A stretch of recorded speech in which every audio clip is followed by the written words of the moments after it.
ఓం గం గణపతయే నమః. శివాయ గురవే నమః. శంకరాయ గురవే నమః. మనము ఈ 138వ రోజున వేదముతో సమానమైనటువంటి శ్రీ శివ మహాపురాణము రుద్ర సంహిత సతీఖండములో ఆ బ్రహ్మదేవుడు నారదునికి తెలిపినటువంటి ఆ దక్ష ప్రజాపతి ఆ మహేశ్వరుడికి ఇచ్చినటువంటి శాపం గురించి క్రితం రోజున తెలుసుకున్నాం.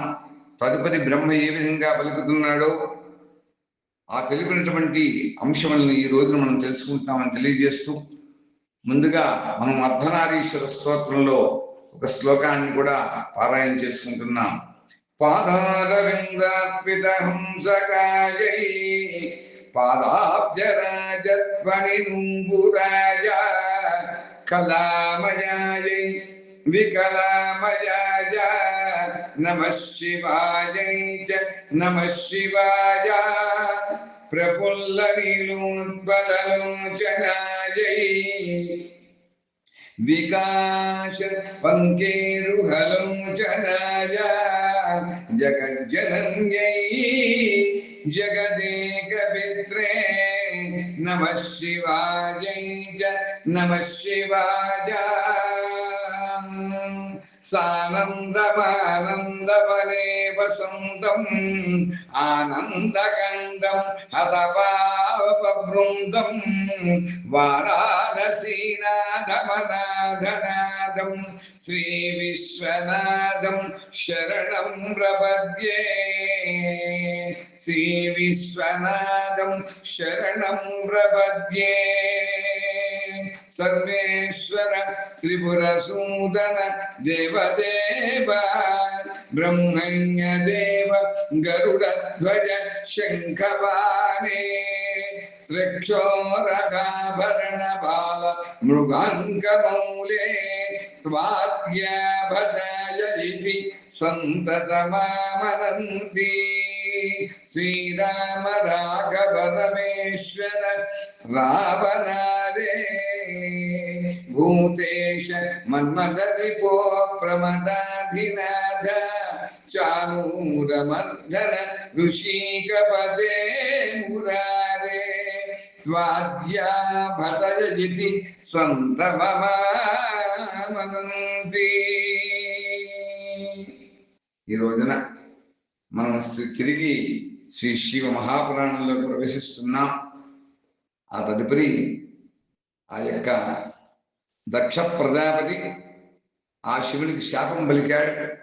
ఆ విధమైన వాక్యములు విన్న తర్వాత బ్రహ్మదేవుడు ఈ విధంగా అంటున్నారు, నారదా, దక్షుడు చెప్పినటువంటి మాటలు విన్నటువంటి భృగువు మొదలైనటువంటి చాలా మంది మహర్షులు రుద్రదేవుణ్ణి దుష్టుడని తలంచి దేవతలతో పాటు ఆ స్వామిని నిందిస్తూ ఉన్నారు. అలా దక్షిణ మాటలు విన్నటువంటి నందీశ్వరుడికి మిక్కిలి రోషం వచ్చింది.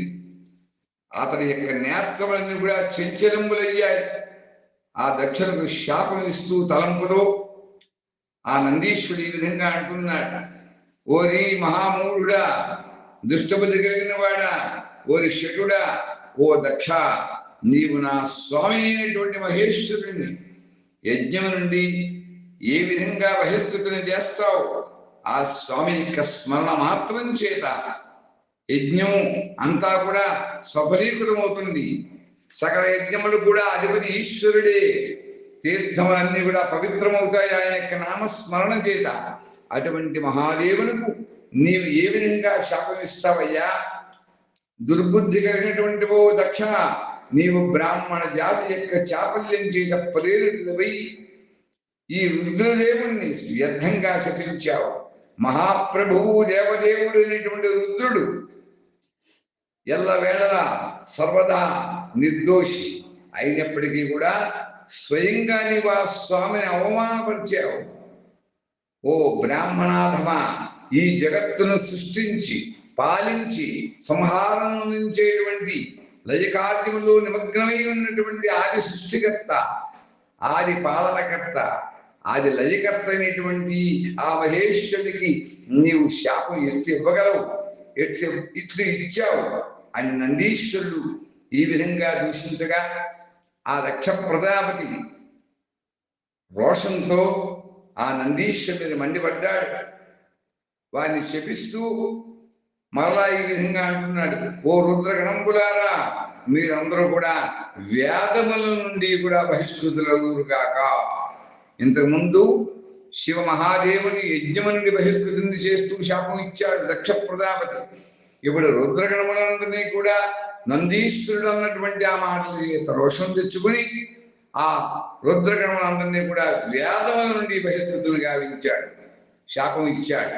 అలా వైదిక మార్గ భ్రష్టులవుతారు మీరు అని కూడా అంటున్నాడు.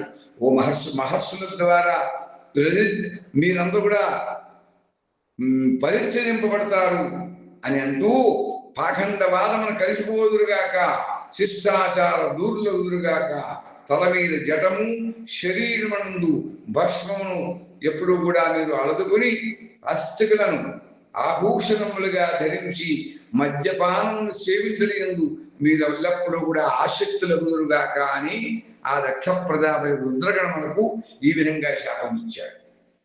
అంత దక్షుడు ఆ శివదేవి యొక్క గణాలను శపించగా ఆ శాపమును విన్నటువంటి శివుడి యొక్క ప్రియ భక్తుడైనటువంటి నందీశ్వరుడు మిక్కిలి అత్యంత రోషావేశములకు లోనయ్యాడు.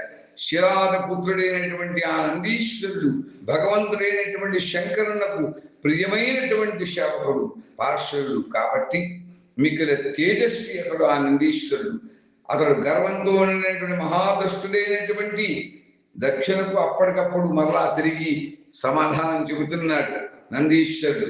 ఓరి శట, దుర్బుద్ధులైనటువంటి ఓ దక్ష, నీకు శివసత్వ జ్ఞానం ఇంచుగంతయు కూడా లేదు కనుకనే నీవు శివగణములను వ్యర్థంగా శపించావు. అహంకారమైనటువంటి ఓ దక్ష ప్రజాపతి, భృగువు మొదలు వారి చేత కూడా బ్రాహ్మణత్వం అభిమానం ఉన్నది, వారి చిత్తమనం దుష్టత్వం నిండిపోయి ఉన్నది నీ యొక్క శాపం చేత. కనుకనే అటువంటి వారు మహేశ్వరుని కూడా ఇప్పుడు అపహాస్యం చేస్తున్నారు. అలా భగవంతుడైనటువంటి రుద్రునికి యోగుడైనటువంటి నీకు ఇతరం ఉన్నటువంటి నీ వంటి దుష్ట బ్రాహ్మణులు కూడా నేను రుద్రతేజ ప్రభావం చేత తిరిగి నేను శాపం ఇస్తున్నాను. నీ వంటి బ్రాహ్మణుడు కర్మఫలమును ప్రశంసించి వేదవాదమునందు చిక్కుకొని వేదతత్వ జ్ఞాన శూన్యులగుదురుగాక. ఆ బ్రాహ్మణులు సదా భోగమలిందు తన్మయులై స్వర్గమనే అన్నిటికంటే గొప్ప పురుషార్థమని ఎప్పుడు కూడా తలుస్తూ ఉంటారు. కాగా అంతేకాదు స్వర్గమున కంటే శ్రేష్టమైనటువంటి ఇంకొక వస్తువు ఏది కూడా లేదు అని మీరు వాదిస్తూ ఉంటారు. అలా చెప్పుతూ క్రోధ లోభ మదములకు లోనై విహీనులైనటువంటి భిక్షకులుగా యాగం చేస్తూ ఉంటారు. ఎంతో మంది బ్రాహ్మణులు వేద మార్గమును ఎరుడు ఉంచుకొని మిగతా వారు చేసేటువంటి యజ్ఞమును చేయువారై దరిద్రులుగా ఉందురుగాక. అన్య జాతి వాళ్ళు చేసినటువంటి యజ్ఞములు చేసేటువంటి వారు అవి మీరు ఆ మార్గముని ఎంచుకొని మీరు దరిద్రులుగా ఉందురుగాక అని ఆ నందీశ్వరుడు శాపాన్ని ఇచ్చాడు. అంతేకాదు సదా దానమును స్వీకరించడం ఎందే లగ్నమై ఉంటారు. మీ యొక్క బ్రాహ్మణ ఉత్తములుగా కాకుండా మీరు ఎప్పుడూ కూడా దానమును స్వీకరించాలి అనేటువంటి మీ మనస్సుతోటి ఆ మనస్సు ఎందే లగ్నమై అటువంటి మనస్సుతే లగ్నమై ఉంటారు. అంతేకాదు దూషితమైనటువంటి దానమును గ్రహించి వారు కూడా అవుదురుగా ఉండుగాక, మీరు నరకగాములవుదురుగాక అంటూనే మరలా నందీశ్వరుడు అంటున్నాడు, ఓ దక్ష, వారిలో కొందరు బ్రాహ్మణులు బ్రహ్మ రాక్షసులుగా కూడా ఉందురుగాక. పరమేశ్వరుడు శివుని సామాన్య దేవతగా భావించి ఆ స్వామికి ద్రోహం అనిపించేటువంటి దుష్టబుద్ధి కలిగినటువంటి ఆ ప్రజాపతి దక్షుడు తత్వజ్ఞానం కూడా పోయాడు. విశేషకోణంలో కోరిక చేత కామనారూపమైనటువంటి కపట ధర్మము కలిగిన గృహస్థాశ్రమ ఆసక్తుడే ఉండును. కర్మకాండము కర్మ ఫలమును ప్రశంసించును. సనాతన వేదవాదము విస్తరింపచేయుచుండును.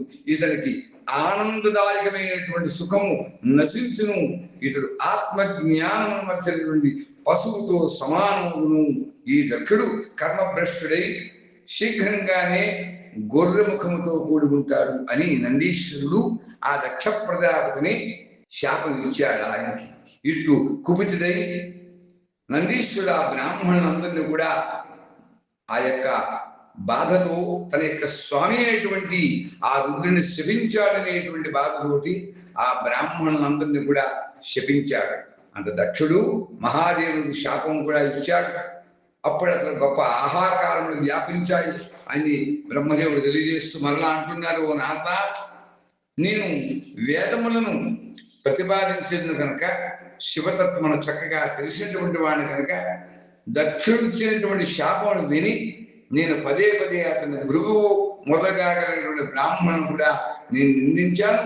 అలా సదాశివుడు మహాదేవుడు కూడా నందీశ్వరుని యొక్క మాటలు విని చిరునవ్వుతోటి మధురమైనటువంటి వాక్కులతోటి నందికి ప్రశాంతతని చేకూర్చుతూ ఆ నందీశ్వరులకు ఆ శివ మహాదేవుడు నచ్చ చెబుతున్నాడు అని తెలియజేస్తూ ఈ రోజున మనం స్వస్తి చెప్పుకుంటున్నాం.